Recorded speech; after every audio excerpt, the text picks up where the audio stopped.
जय हिंद दोस्तों। आज के इस लेक्चर में हम लोग 161 नंबर क्वेश्चन से 170 नंबर क्वेश्चन का सफ़र करेंगे। तो आई होप कि हम जितना भी क्वेश्चन बताते हैं आप लोग समझ रहे होंगे। नहीं समझ रहे होंगे तो कमेंट जरूर कीजिएगा, ठीक है। और अपने दोस्तों के पास शेयर कर दीजिए।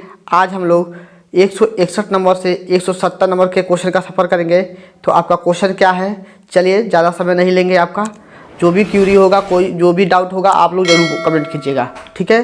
तो दिया क्या है, ऊष्मा संचरण की वह विधि जिसमें अणुओं की पारस्परिक टकराव द्वारा ऊष्मा का संचरण होता है। चालन में, ठीक है, विकिरण में, संवहन में, इनमें से कोई नहीं। तो 161 का आपका ऑप्शन नंबर होगा संवहन में, ठीक है। संवहन में क्या होता है, टकराव का ऊष्मा का संचरण होता है। टकराव द्वारा ऊष्मा का संचरण होता है किसमें, संवहन में। चलिए अब चलते हैं 162 नंबर क्वेश्चन।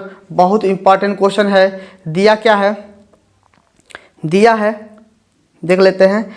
निम्नलिखित में से प्रकाश में से किस रंग के प्रकाश का प्रकीर्णन सबसे अधिक होता है। तो बाबू हम बता देना चाहते हैं, प्रकीर्णन का अर्थ होता है फैलना।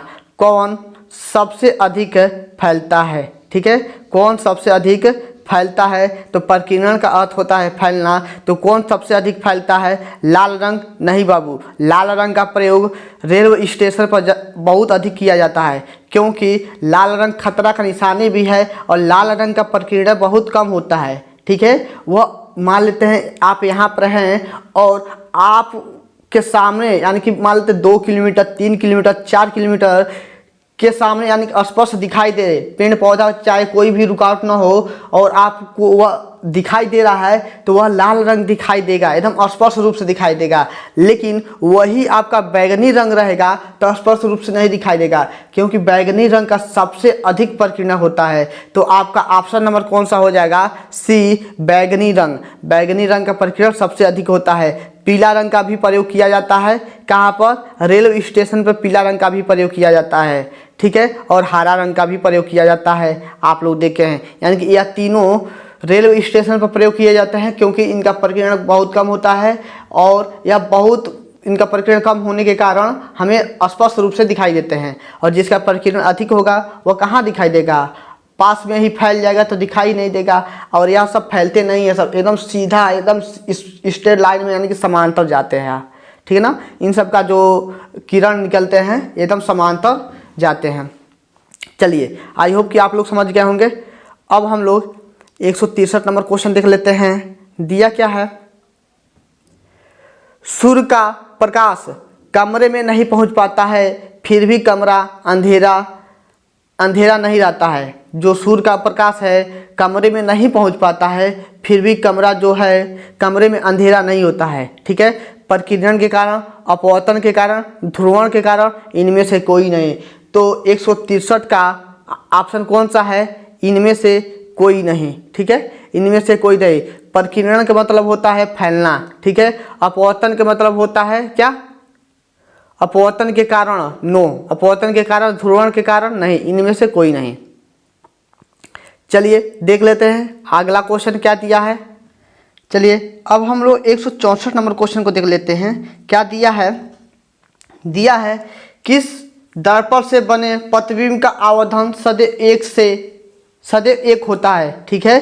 किस दर्पण से बने प्रतिबिंब का आवर्धन सदैव एक होता है, उत्तल, अवतल, समतल, प्रत्येक में। तो सदैव एक किस में होता है, तो आपका 64 का क्या होगा।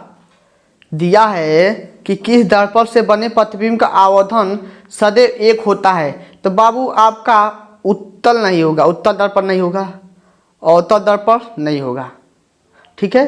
क्योंकि आवर्धन का सूत्र होता है यम बराबर माइनस भी अपन के यू, ठीक है।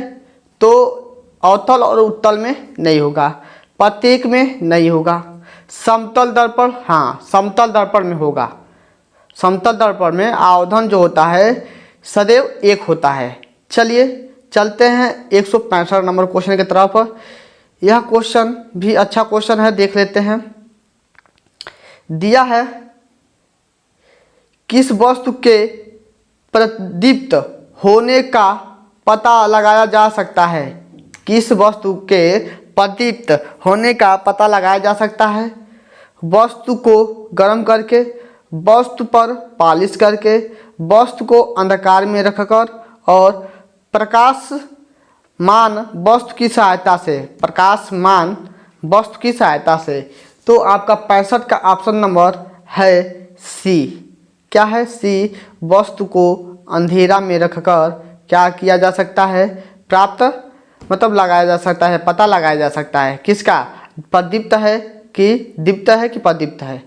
ठीक है, आगे चलते हैं 166 नंबर क्वेश्चन की तरफ। क्या दिया है? दिया है किसी मोटे समतल दर्पण के सामने कोई प्रदीप्त वस्तुएं रखी है तो परिवर्तन ऊपर वाले तल से होगा, केवल नीचे वाले तल से होगा, दोनों तलों के बीच कई बार होगा, दोनों तलों के बीच कई बार होगा, उपरोक्त में से कोई नहीं।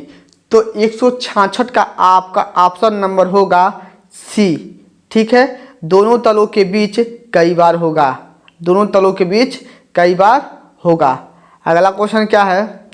दिया है एक प्रकाश किरण एक समतल दर्पण पर लंबवत आपतित होती है, परावर्तन कोण का मान होगा 0, 45 अंश, 50 अंश, 135 अंश। तो आपका ऑप्शन नंबर ए सही होगा 0 अंश। ठीक है, आपका ऑप्शन नंबर ए सही होगा 0 अंश। परावर्तन कोण का जो मान होता है कितना होता है? 0 अंश होता है जब समतल दर्पण पे, यानी कि यह मान लेते हैं समतल दर्पण है। यह कौन सा दर्पण है? समतल दर्पण है। यह कौन सा दर्पण है? समतल दर्पण पर लंबवत आपतित होती है। क्या? प्रकाश की किरणें जब लंबवत आपतित होती है तो परावर्तन कोण का मान कितना होगा? 0 अंश का होगा। ठीक है, चलिए 168 नंबर क्वेश्चन को देख लेते हैं। दिया है निम्न में से किस अक्षर का समतल दर्पण द्वारा पार्श्व परिवर्तन प्रतीत नहीं होगा? मतलब इसके कहने का मतलब यह है, पार्श्व मतलब होता है कि मान लेते हैं यहाँ पर कोई व्यक्ति खड़ा है। ठीक है, यहाँ पर कोई व्यक्ति खड़ा है, यहाँ पर कोई व्यक्ति खड़ा है। ठीक है, यहाँ पर क्या है? कोई व्यक्ति खड़ा है। तो पार्श्व परिवर्तन का मतलब यह है कि उल्टा जो है, मान लेते हैं 1 मिनट, मान लेते हैं यहाँ पर इसके कान भी लगा देते हैं। चलिए, अब सुंदर लग रहा है, अब अच्छा लग रहा है। चलिए, अब अच्छा लग रहा है। तो मान लेते हैं कि इसका जो दायां सिरा है, यह मान लेते हैं क्या है? मेरा दायां सिरा है। यह दायां सिरा बाईं ओर, ठीक है, बाईं ओर, और यह बायां सिरा दाईं ओर जब दिखे तो वह क्या होता है? मेरा पार्श्व परिवर्तन होता है। तो पार्श्व परिवर्तन नहीं होगा। किस में नहीं होगा? बी। मान लेते हैं बी अक्षर को क्या कहते हैं? समतल दर्पण के सामने ले जाएंगे तो बी जो है ऐसे नहीं दिखाई देगा, दिखाई देगा। तो 68 का आपका ऑप्शन नंबर ए जो है क्या होगा? गलत होगा। ठीक है, यफ है, यफ सीधा है, दर्पण के सामने ले जाएंगे तो ऐसे दिखाई देगा, यानी कि यफ वाला भी गलत है। जी है, जी को हम लोग मान लेते हैं, 1 मिनट इसको हटा देते हैं। अब क्या है? जी है, जी ऐसे बना है। ठीक है, और इसको दर्पण के सामने ले जाएंगे तो ऐसे बनेगा। ठीक है, ऐसे बनेगा, यानी कि ये भी गलत है। लेकिन बाबू यम है ऐसे, ठीक है, और यम को ले जाएंगे कहाँ पे? समतल दर्पण के सामने तो ऐसे ही बनेगा। ठीक है, किसी तरह से उल्टा बनाएं या सीधा बनाएं, यानी कि आपका ऑप्शन नंबर डी सही होगा। चलिए, आई होप कि आप लोग समझ गए होंगे। यदि समझ में आ रहा होगा तो सब्सक्राइब और शेयर जरूर कीजिएगा। 169 नंबर क्वेश्चन क्या है? प्रकाश की तरंगदैर्घ्य का क्या है? प्रास है। प्रकाश की तरंगदैर्घ्य का प्रास मतलब होता है कि प्रकाश की जो तरंगदैर्घ्य होते हैं, तरंगदैर्घ्य बहनी आ पिनाला, ठीक है, बहनी आ पिनाला छौ के अलग अलग होते हैं, ठीक है, तरंगधैर्य छौ के अलग अलग होते हैं। लेकिन यह क्वेश्चन क्या कह रहा है कि प्रकाश की तरंगधैर्य की परास होती है, मतलब कहाँ से कहाँ, परास का मतलब होता है कहाँ से लेकर, मान लेते हैं यह गोरखपुर है और यह लखनऊ है, तो इनके बीच में, ठीक है, इनके बीच में, यानी कि इनके बीच में होती है। तो किसके किसके मान लेते हैं, यह 10 किलोमीटर है और यह 15 किलोमीटर है। तो वही बताना है कि इसका जो रेंज है कहाँ से कहाँ तक होता है, तो हम लोग बोलेंगे 10 से 15 किलोमीटर के बीच में आपका क्या है, गोरखपुर और लखनऊ है, ऐसे कहेंगे। लेकिन वही क्वेश्चन क्या कह रहा है कि प्रकाश की तरंगदैर्घ्य की परास, यानी कि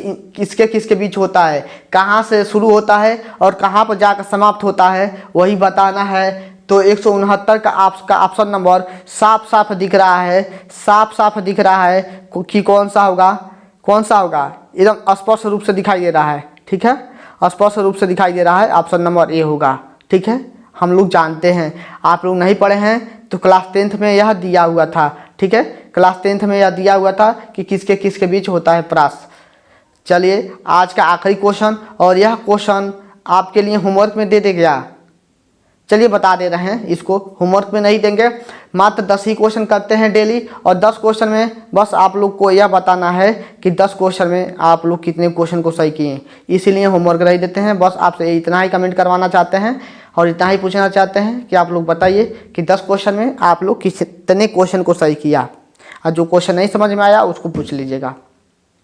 और डिस्क्रिप्शन में व्हाट्सएप ग्रुप है, जाइए उस ग्रुप से ज्वाइन हो जाइएगा। चलिए अब हम लोग 170 नंबर क्वेश्चन को देख लेते हैं। दिया समतल दर्पण की फोकस दूरी होती है शून्य, अनंत, 25 सेंटीमीटर की -25 सेंटीमीटर। तो आपका शून्य तो होगा नहीं, ठीक है, शून्य नहीं होगा। अनंत समतल दर्पण है ना, समतल दर्पण का जो आपका फोकस दूरी है अनंत होगा, ऑप्शन नंबर बी सही है। 25 से भी नहीं होगा, -25 से भी नहीं होगा। तो आपका ऑप्शन नंबर कौन सा सही है, option number B for Baahubali right answer है, ठीक है, B for Baahubali the right answer. I hope कि आपको जितना भी क्वेश्चन बताए हैं समझ में आया होगा। यदि दिल को छू लिया हो, यदि समझ में आया हो तो सब्सक्राइब कर दीजिएगा, ठीक है। तो आज के लिए बस इतना ही, ओके बाय, जय हिंद साथियों।